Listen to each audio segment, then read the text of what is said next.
اعوذ باللہ من الشیطان الرجیم بسم اللہ الرحمن الرحیم قال النبی صلی اللہ تعالی علیہ وسلم من احب للہ وابغض للہ واعطى للہ ومنع للہ فقد استکمل الایمان او کما قال النبی صلی اللہ تعالی علیہ وسلم صدق اللہ العظیم وصدق رسولہ النبی الکریم ونحن على ذلك لمن الشاہدین والشاکرین والحمد للہ رب العالمین ان اللہ وملائکتہ یصلون علی النبی یا ایہا الذین آمنوا صلوا علیہ وسلموا تسلیما اللہم صل علی سیدنا ومولانا محمد معدن الجود والکرم وآلہ وصحبہ وبارک وسلم۔ تمام تعریفیں اللہ تبارک و تعالیٰ کے لیے اور ہر قسم کے درود و سلام نبی مکرم نور مجسم شفیع معظم احمد مجتبیٰ جناب حضرت محمد مصطفیٰ صلی اللہ تعالیٰ علیہ وسلم کی ذات والا صفات کے لیے حمد و صلوات کے بعد صحیح بخاری اور صحیح مسلم کی ایک حدیث مبارکہ میں نے آپ کے سامنے تلاوت کی ہے۔ اللہ تبارک و تعالیٰ کے پیارے محبوب صلی اللہ علیہ وسلم نے دو محبتیں ہمیں سکھائی ہیں، ایک ہے اللہ سے محبت اور ایک ہے اللہ کے لیے محبت۔ وہ جو اللہ کی محبت ہے اسے قرآن پاک نے بیان کیا والذین آمنوا اشد حبا للہ، ایمان والے اپنے رب سے شدید محبت کرتے ہیں، اور ایک ہے اللہ کے لیے محبت۔ ماں باپ سے جو محبت ہے وہ اللہ کے لیے محبت ہے۔ اللہ تبارک و تعالیٰ کے جتنے بندے ہیں، غریب ہے، مسکین ہے، ان سب سے جو محبت ہے وہ بھی اللہ کے لیے محبت ہے۔ پڑوسی سے محبت ہے تو اللہ کے لیے محبت ہے، ہمسائے سے، دوست سے، رشتہ دار سے، یہ ساری محبتیں اللہ کے لیے ہیں۔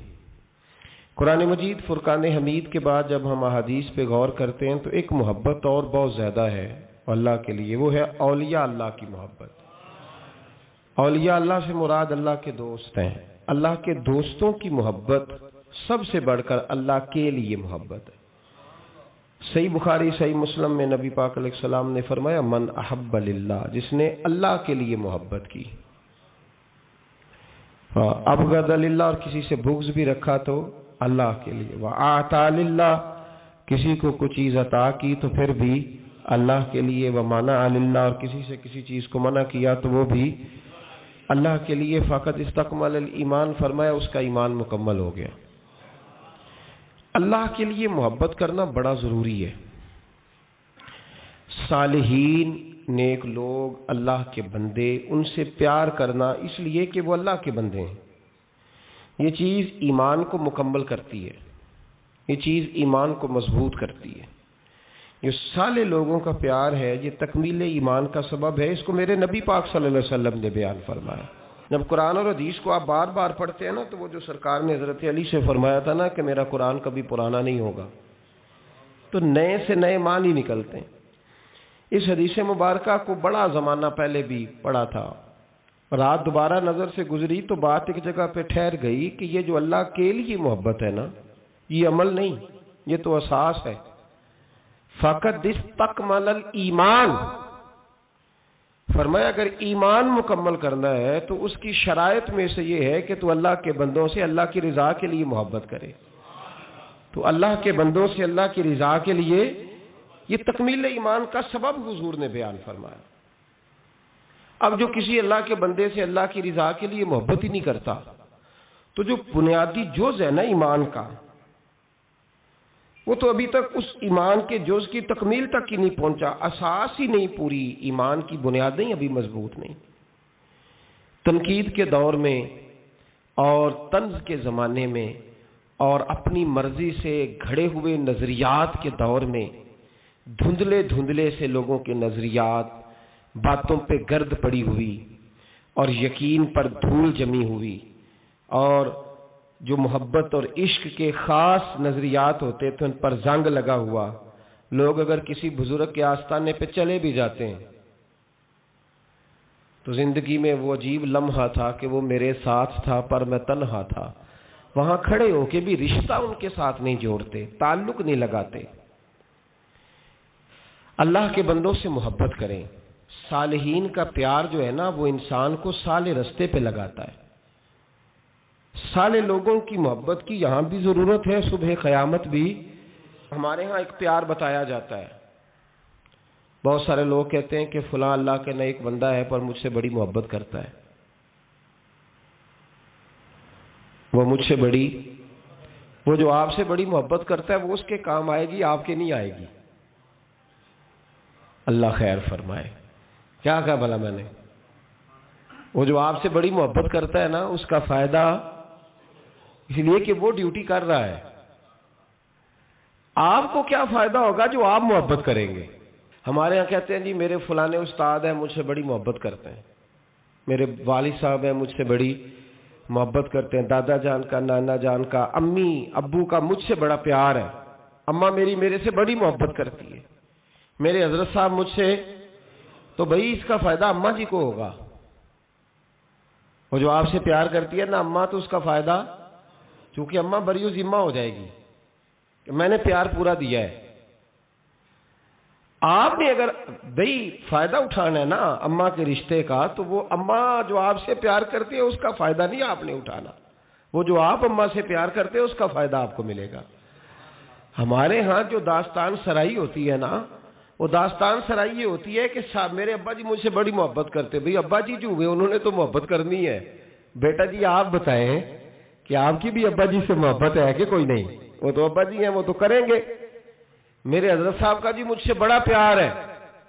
یہ تو مہربانی ہے نا، یہ تو ان کا کرم ہے کہ رخ ان کا ادھر ہے. یہ تو ان کا کرم ہے کہ رخ، یہ تو مہربانی ہے نا اس کی، یہ تو اس کا کرم ہے. تیرے کام جو چیز آئے گی وہ ان کی محبت وہ بھی آئے گی. ایک پہلو ہے اس کا بھی، یہاں بھی کام آئے گی وہاں بھی کام، یہ شفقتیں یہ محبتیں یہ کام آئیں گی. لیکن جس چیز کا نفع ملنے والا ہے وہ ان کی محبت اور شفقت میں ان کو ملے گا کہ میں نے کچھ شفقت کرنے میں کمی. اب ہم نے جو کچھ کرنا ہے نا اس کا فائدہ ہمیں ملے گا. الاخلاء یومئذ بعضهم لبعض عدو الا المتقین. اللہ فرماتے ہیں گہرے دوست بھی قیامت کے دن دشمن بن جائیں گے، لیکن جو متقی لوگ ہوں گے نا وہ قیامت میں دشمن نہیں بنیں گے، ان کی دوستیاں قیامت میں بھی قائم رہیں گی. آپ دیکھیں گے آپ کا کسی سے پیار کتنا ہے، آپ کی کسی سے محبت کتنی ہے. کون سے ایسے صحابی ہیں جن کا جب آپ نام لیتے ہیں تو آپ کے دل کو سکون ملتا ہے. اور نبی پاک صلی اللہ علیہ وسلم نے ہر صحابی کے بارے میں کہا نا، ہر صحابی کے بارے میں کہا. نبی پاک علیہ السلام نے فرمایا یہ میرا علی ہے، جس نے اس سے پیار کیا اس نے مجھ سے پیار کیا. اب وہ مولا علی شیر خدا رضی اللہ تعالیٰ عنہ کی محبت کے بارے میں بتائے نہ کہ کبھی اس کے دل میں تڑپ پیدا ہوئی ہو، خواہش پیدا ہوئی ہو آج میں حضرت علی کی شان میں کچھ شعر سنوں، آج میں حضرت علی کی سیرت کی کوئی بات سنوں، آج میں چلو اور کچھ نہیں تو 10 منٹ علی کر لوں. ذکر علی عبادہ. نبی پاک صلی اللہ علیہ وسلم نے فرمایا یہ میرا ابو بکر ہے، یہ میرا ابو بکر ہے. میرے سینے میں جو اللہ تبارک و تعالیٰ نے نعمت خاص رکھی تھی میں نے نکال کے ابو بکر کے سینے میں رکھ دی. اب تو بتانا تو نے ان کا ذکر کب کیا ہے، تو نے ان کا تذکرہ کب فرمایا ہے؟ محبت کا اپنے دل میں اچھا محبت پیدا کی بھی جاتی ہے. نبی پاک صلی اللہ علیہ وسلم نے ہمیں کہا کہ محبتیں پیدا کرو. اگر تمہارے پاس نہیں ہے تو ایسے کام کرو جس سے محبت. علامہ اقبال سے کسی نے کہا تھا کہ نوجوانوں کے دلوں میں حضور علیہ السلام کی محبت پیدا کرنی ہے تو کیا کریں؟ تو اقبال نے کہا 3 کام کرو. ایک تو نوجوانوں کو نبی پاک کی سیرت زیادہ سے زیادہ سناؤ، انہیں سناؤ حضور علیہ السلام کا اخلاق، کردار، طرز زندگی، انداز گفتگو، یہ حضور کو آئیڈیل بنائیں گے. یہ نبی پاک کو. پر ہماری بدقسمتی ہے کہ ہمارے دور میں لوگوں نے سنانا شروع کیا ہے کہ حضور کو علم غیب کوئی نہیں تھا، مکھی کا پر نہیں بنا سکتے تھے، ایک عام بشر تھے. معاذ اللہ کچھ نے یہاں تک کہا ہے کہ ڈاکیا تھا، پیغام دے کے چلا گیا. اب آپ ڈاک کی بات کریں، ڈاکیے پر باس نہ کریں معاذ اللہ تعالی. ہمارے زمانے میں وہ انداز بتایا گیا کہ جس سے لوگ بڑی جلدی جری ہو گئے. پہلا کام یہ کرو، یعنی محبت پیدا کرنے کے لیے کہ حضور کی سیرت بتاؤ، سوانے بتاؤ. اور دوسرا اقبال کہنے لگے نبی پاک کی یاد کی محفلیں سجاؤ، میلاد کے تذکرے کرو، حضور کی نعت خوانی کرو، نبی پاک کا ذکر چھڑے، حضور کا پیغام. عام ہو. اور تیسرا فرمانے لگے اپنے بچوں کے سامنے، اپنی اولادوں کے سامنے نبی پاک پر درود شریف پڑھا کرو. یہ دکھاوا تو نہیں ہوگا میرا خیال ہے. کس کے سامنے؟ اپنے بچوں کے سامنے حضور علیہ السلام پر درود شریف. یہ کام تو اپنے دلوں میں صالحین کی محبت پیدا کریں، نیک لوگوں کا ذکر سنا کریں، اولیاء اللہ کے تذکرے نکال کے پڑھا کریں، ان کے اقوال، ارشادات، ان کی باتیں، ان کی گفتگو. پرانے لوگ سفر کرتے تھے ولیوں کو ملنے کے لیے، زمانہ طے کرتے تھے. ہم کبھی مد و جزر دیکھتے ہیں نا دنیا کے، ہم حیران ہو جاتے ہیں کہ اجمیر کہاں، پاک پتن کہاں، دلی کہاں، کہاں کہاں لوگوں نے کس کس طرح رشتے نبھائے. کیا انداز تھا. حضرت عثمان ہارونی پیر ہے خواجہ معین الدین اجمیری کے، بلخ کے رہنے والے، کہاں کے رہنے والے. خواجہ اجمیری کہاں کے رہنے والے. اور پھر اجمیر ابھی بھی دلی سے ٹرین چلے تو وہ 1.5-2 دن لگا دیتی ہے جانے میں دلی سے اجمیر شریف.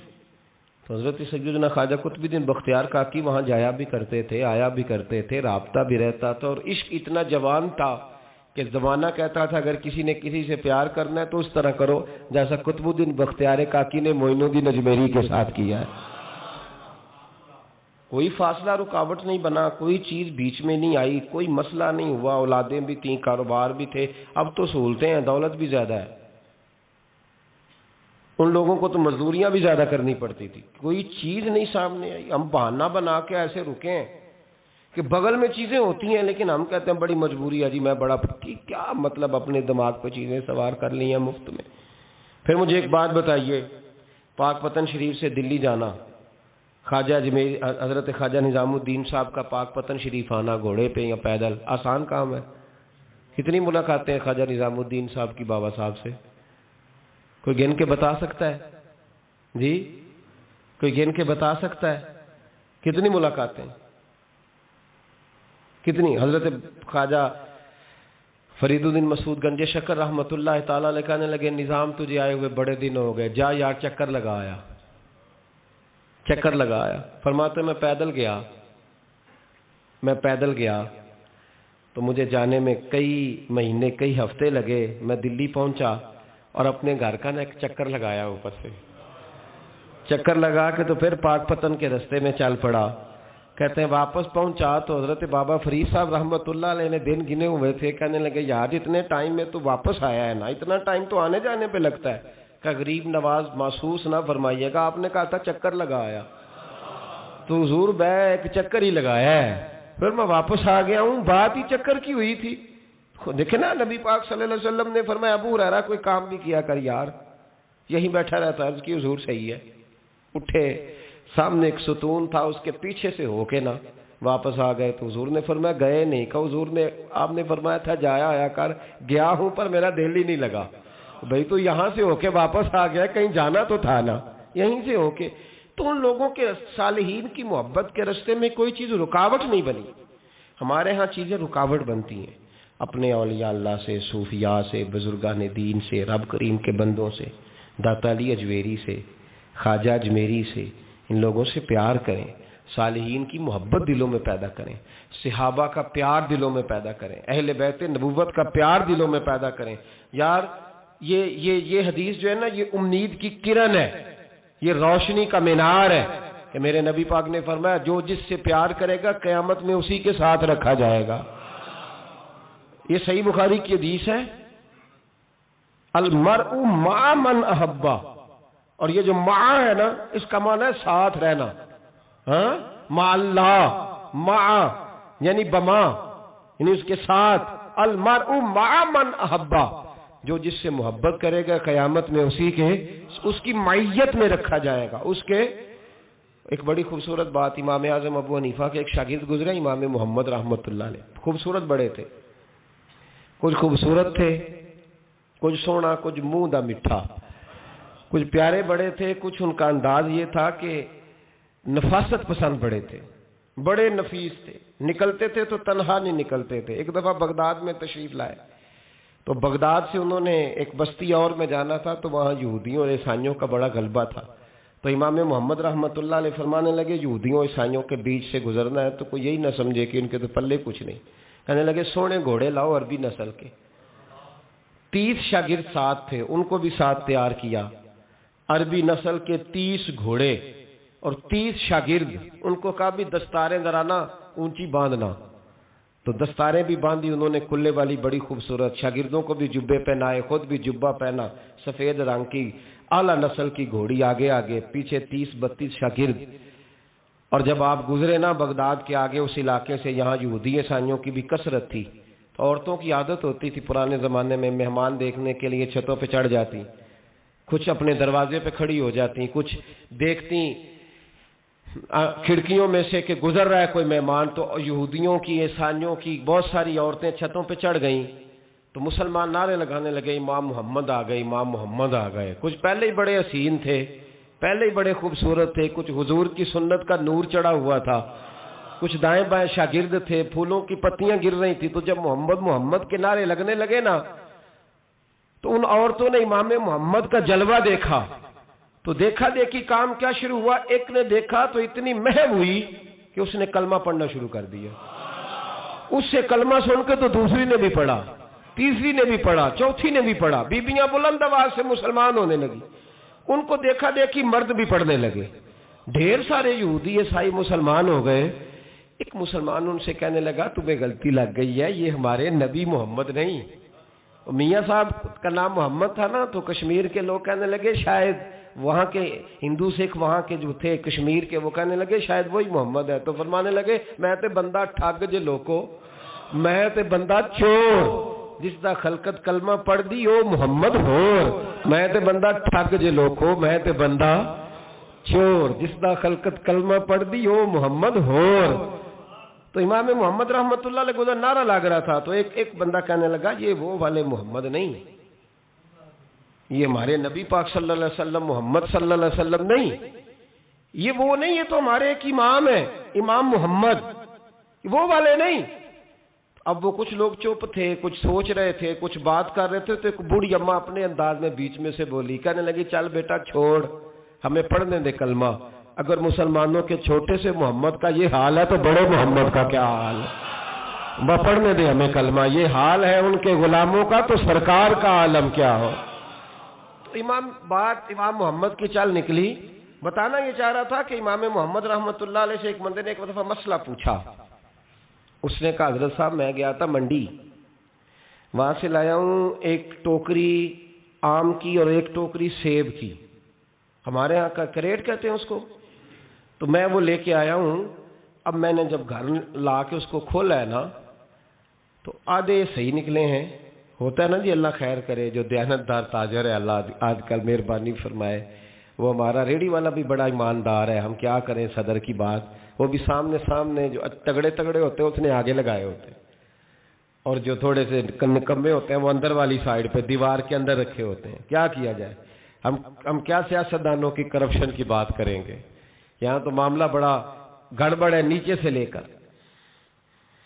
تو کہا حضور میں نے وہ جو کھولی ہے نا پیٹی، وہ ٹوکری جب میں نے کھولی ہے تو اوپر تو آم اور سیب ٹھیک تھے، تو اندر گلے سڑے ہیں. تو اب میرے لیے حکم کیا ہے؟ تو آپ فرمانے لگے بھی مسئلہ شرعی ہے کہ رکھنے ہیں تو سارے رکھ، واپس کرنے ہیں تو سارے کر. یہ نہیں ہو سکتا کہ تو صحیح رکھ لے اور گلے سڑے. تو یہ مسئلہ امام محمد بتا کے تو رونے لگ گئے. تو بندہ کہنے لگا حضور مسئلہ بتایا ہے آپ نے تو فقہ کا ایک مسئلہ ہے سادہ سا کہ حضرت اب کیا کرنا ہے، تو رونے والی کون سی بات ہے؟ تو فرمانے لگے یہ تجھے مسئلہ بتا کے نا مجھے کچھ اور یاد آ گیا. آپ کو کیا یاد آیا ہے؟ فرمانے لگے میں بھی عرض کروں گا مولا امام اعظم کے پاس بیٹھا ہوں، معروف کرخی، سری سکتی، جنید بغدادی، ان سارے درویشوں کے پاس رہا ہوں. میں بھی بیٹھا ہوتا تھا اس محفل میں جس میں یہ ہوتے تھے. اگر جنت میں بھیجنے ہیں تو سارے بھیج. یہ نہیں ہو سکتا کہ گلے سڑے ادھر پھینک دے اور اچھے اٹھا کے لے جائے. ہم سارے مصطفیٰ کا کلمہ پڑھنے والے، سب کو کہا یا ایھا الذین آمنوا، ہم سب کا اکٹھا نام. ان لوگوں کی جو محبت ہے نا وہ فائدہ دے گی.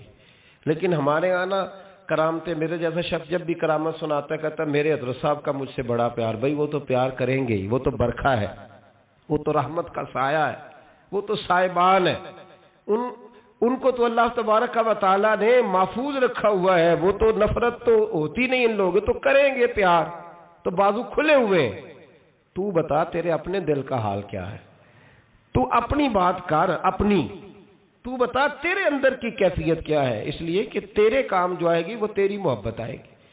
حضرت حرم بن حیان رحمت اللہ تعالی علیہ فرماتے ہیں میں حضرت اویس کرنی کو ڈھونڈنے چل پڑا، ڈھونڈنے بھی اسے نکلا جسے کسی نے نہیں ڈھونڈا اور جو کبھی کسی کو نہیں ملے، حضرت اویس کرنی۔ یہ فکرہ کسی درویش نے نا حضرت اویس کرنی کے لیے کہا ہے، یہ فکرہ پورا فیٹونی پہ آتا ہے، اسی کسی دے کچھ نہیں جے لگتے تے نہ کوئی ساڈا دردی، کوئی یارانہ نہیں، کوئی دوستانہ نہیں۔ حضرت اویس کرنی کا مزار بھی کنفرم نہیں کہ کدھر ہے، بس اسی کسی دے کچھ نہیں لگتے، کیا ضرورت ہے، بس ٹھیک ہے۔ اپنا جو ہے انداز سارے زمانے سے علیحدہ کر کے رکھا انہوں نے، علیحدہ، الگ تھلگ۔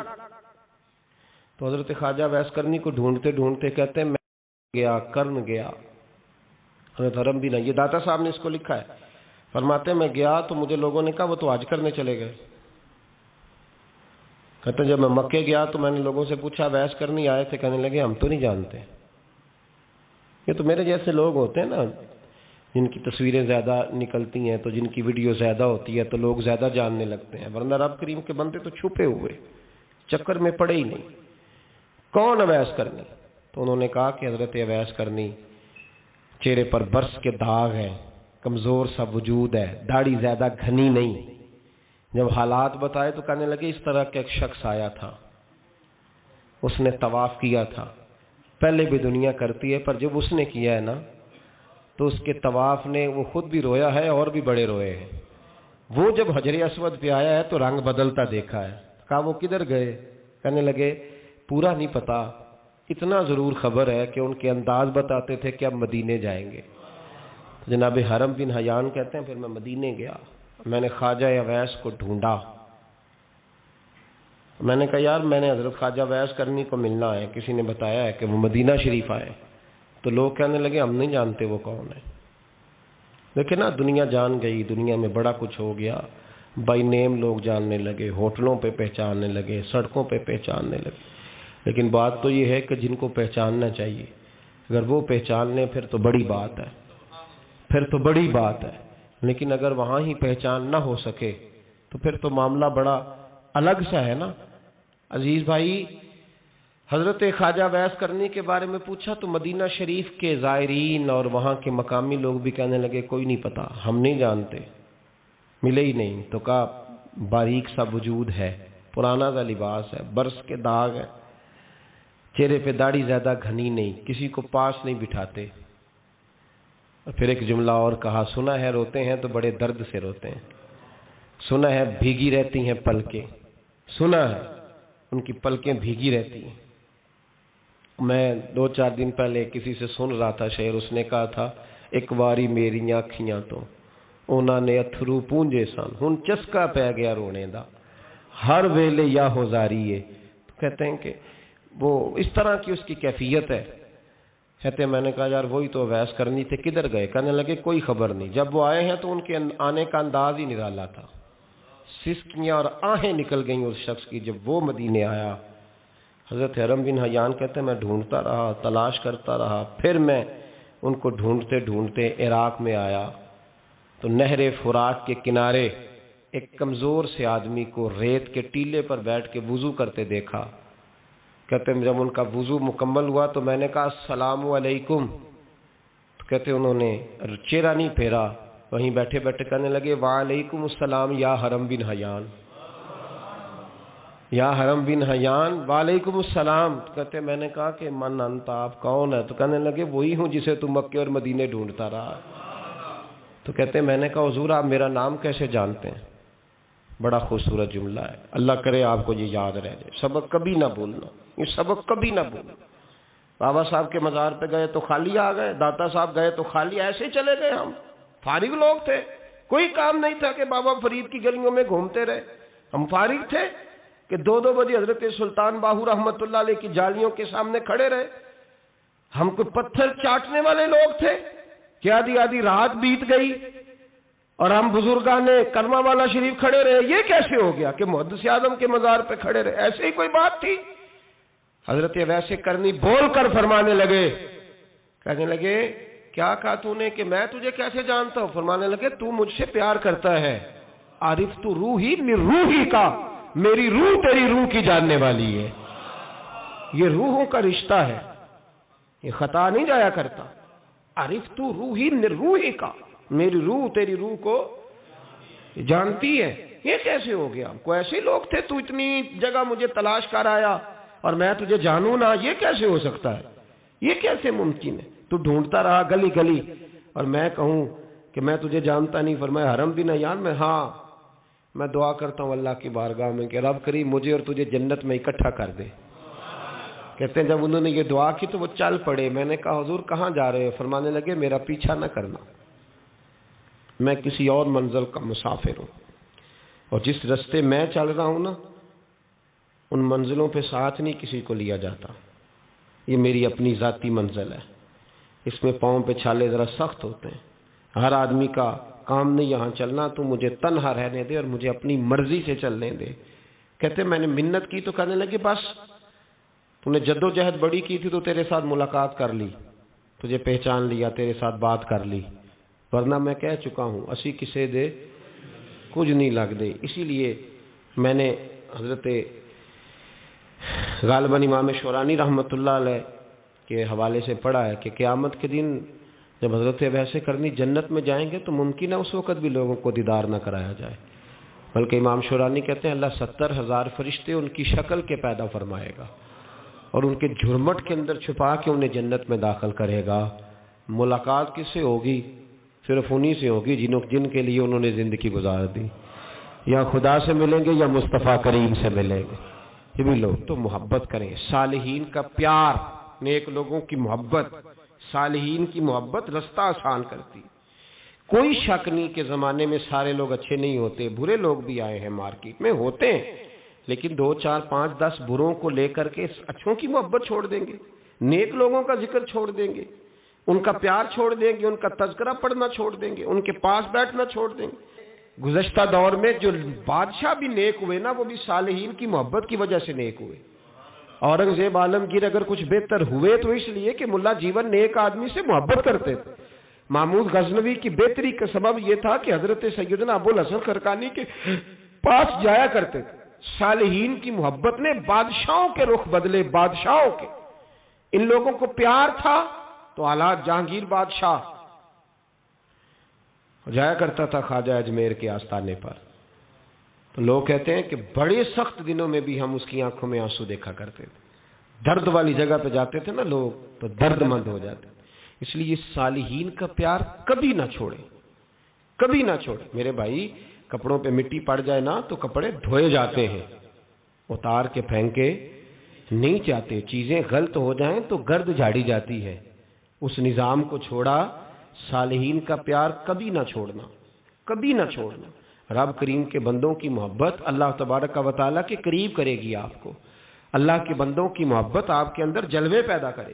اور اگر آپ ان کو پڑھیں گے، میں جب پاک پتن شریف جاتا ہوں یا کسی مزار پر میں کھڑا ہوتا ہوں نا تو وہ جو حالات پڑے ہوتے ہیں نا ان بزرگوں کے وہ سامنے آتے ہیں کہ یہاں خواجہ نظام الدین محبوب الہی تشریف لائے. دیکھیں نا اگر کوئی بندہ سوچے تو ہو سکتا ہے کہ اس کا کلیجہ پھٹنے کو آئے جب خواجہ نظام الدین صاحب کہتے ہیں کہ جو باب جنت ہے نا بابا فرید صاحب کا، کہتے ہیں ایسی باب جنت نہیں. فرماتے ہیں جب بابا صاحب کا وصال ہوا تو بابا صاحب وہیں لیٹے ہوئے تھے جہاں آج ان کی مزار ہے، اور ان کے سرانے بالکل جس جگہ کو لوگ باب جنت کہتے ہیں وہاں میں نے رسول پاک کو کھڑے ہوئے دیکھا ہے. اب کوئی آدمی حضور کی خوشبو محسوس، اس کا ایک ارادہ بن گیا نا کہ یہاں حضور کھڑے تھے، اس پر کیفیت کیا طاری ہوگی، اس پر انداز کیا ہوگا، اس پر وارد کیا ہوگا، وہ کہاں پہنچ جائے گا 1-2 منٹ کے اندر. تو یہ تو اس وقت ہے جب اس کے محسوسات ہوں گے، جب وہ نظریاتی طور پر اس بات سے متفق ہوگا، جب وہ خوشبو محسوس کرنے کی صلاحیت رکھتا ہوگا. ایک بات عذرائے محبت ہے، کہہ دیتا ہوں کیونکہ سوالات ہوتے رہتے، کہہ دیتا ہوں. اعلیٰ حضرت کے ایک مرید تھے مولانا حشمت علی خان صاحب رحمۃ اللہ، بڑے تگڑے آدمی تھے. جن لوگوں کی پوزیشن بڑی سخت فاضل لوگ ہوتے ہیں نا، اور حاضر جواب 1 منٹ سے پہلے پاک پتن شریف گئے تو باب جنت سے گزر کے آئے. باب جنت سے کسی ہمارے عالم نے نہیں لکھا کہ جب وہاں سے گزر گیا اب توبہ نہ کرے اور کوئی اچھا عمل نہ کرے تو جنت میں جائے گا. بس یہ کہا کہ ایک دروازہ ہے جہاں خواجہ نظام نے حضور علیہ السلام کو کھڑے دیکھا، گزر جائے کوئی تو الحمدللہ اس کے لیے ایک برکت ہے. لیکن کسی شخص نے یہ نہیں کہا کہ اب وہاں سے نکل کے آ جائے اور معاذ اللہ جھوٹ بولے، جو مرضی کرے اور کہ میں جنتی ہو گیا. یہ معنی کسی بندے نے بھی بیان نہیں کیا. ہاں وہاں سے گزر کے آئے، سچی توبہ کرے، بعد میں اپنے اعمال پہ محنت کرے، اللہ اسے برکت عطا کرے گا. فرماتے میں پاک پتن شریف سے ہو کے آیا، رش بڑا تھا، اس کے ایام تھے، تو باب جنت سے گزر کے آیا تو میں بس کی چھت پہ بیٹھ گیا. کچھ اور لوگ بھی تھے تو ان میں سے کچھ ایسے صاحبان بھی تھے جن کو بیماری ہوتی ہے چھیڑ کے رکھنے کی، کوئی نہ کوئی بات کیے رہتے ہیں، یہ ہو گیا تو وہ ہو گیا. کہتے ہیں انہوں نے بات چھیڑ دی، مولانا کہاں سے آ رہے تو میں نے کہا پاک پتن شریف. تو کہنے لگے کہ آپ وہ بہشتی دروازہ جس کو کہتے ہیں باب جنت وہاں سے بھی گزرے ہیں؟ کہنے لگے الحمدللہ لائن تو بڑی لمبی تھی پر موقع مل ہی گیا ہے، گزر گیا ہوں وہاں سے. تو کہتے ہیں مجھے سونگنے لگ گئے. کہنے لگے پھر تو آپ جنتی ہو گئے ہوں گے پر آپ کے پاس سے جنت کی خوشبو نہیں آ رہی. تنزیہ انہوں نے کہا، تنزیہ. تو کہتے ہیں انہوں نے طنز کیا تو مجھے بھی حق حاصل تھا، جواب در جواب کی تو اجازت ہونی چاہیے نا. میں نے کہا مولانا آپ کیوں سونگ رہے ہیں؟ کہنے لگے میں نے حدیث پاک میں پڑھا ہے کہ جنتی 500 سال بھی دور ہوگا تو اس کے پاس سے خوشبو آئے گی، یعنی 500 سال لگیں گے ابھی اس تک تو پھر بھی جنت کی خوشبو آئے گی. تو آپ سے تو کوئی نہیں آ رہی.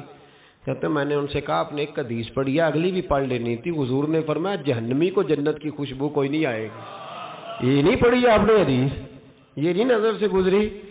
تو کہتے ہیں اب وہ مولانا مجھ سے معذرت کرنے لگے، کہنے لگے یار آپ تو ناراض ہی ہو گئے. تو میں نے کہا بھی آپ نے کیوں چھیڑی بات؟ میں نے آپ سے کوئی ڈسکس کیا؟ آپ نے پوچھا کہاں سے، آپ پھر آپ ہی نے کہہ دیا کہ وہاں سے گزرے کہ نہیں جنتی دروازے سے، اور پھر آپ نے ہی اعتراض کر دیا. تو پھر ہمیں اتنا تو حق حاصل ہے نا، ہم آپ بھی کرتے ہیں تو ہو جاتے ہیں بدنام، اور تم قتل بھی کر دو تو چرچا نہیں ہوتا. ہمیں بھی تو حق حاصل ہے نا، اتنا تو جواب در جواب ہم دے سکتے ہیں. تو بھائی اس لیے صالحین کی محبت کبھی نہ چھوڑیں، اللہ کے بندوں کا پیار کبھی نہ چھوڑیں. کسی بزرگ کا ذکر ہو، کسی صحابی کی بات ہو، اہل بیت حتیٰ کہ انبیاء کرام علیہ السلام، اللہ کے انبیاء کی محبت، ان کی تعظیم، ان کا اکرام اپنے دل میں بٹھائیں، اس کو جگہ دیں. یہ تکمیل ایمان کے لیے بڑا ضروری ہے. فقط استکمل الایمان کے لفظ آئے حدیث میں. اگر تکمیل ایمان چاہیے اللہ کی رضا کے لیے لوگوں سے محبت کرنی چاہیے. اللہ عمل کی توفیق عطا فرمائے. یا الہی رحم فرما مصطفیٰ کے واسطے، یا رسول اللہ کرم کیجئے خدا کے واسطے، مشکلیں حل کر شہ مشکل کشا کے واسطے، کربلائیں رد شہید کربلا کے واسطے، سید سجاد کے صدقے میں ساجد رکھ مجھے، علم حق دے باقر علم خدا کے واسطے، صدق صادق کا تصدق صادق الاسلام کر، بے غضب راضی ہو کاظم اور رضا کے واسطے، بہر معروف و سری معروف دے بے خود سری، جند حق بھی گن جنید باصفا کے واسطے، بہر شبلی شیر حق دنیا کے کتوں سے بچا، ایک کا رکھ عبد واحد بے ریا کے واسطے، بل فرح کا صدقہ کر غم کو فرح دے حسن و سعد، بل حسن اور بو سعید سعد کے واسطے، قادری کر قادری رکھ قادریوں میں اٹھا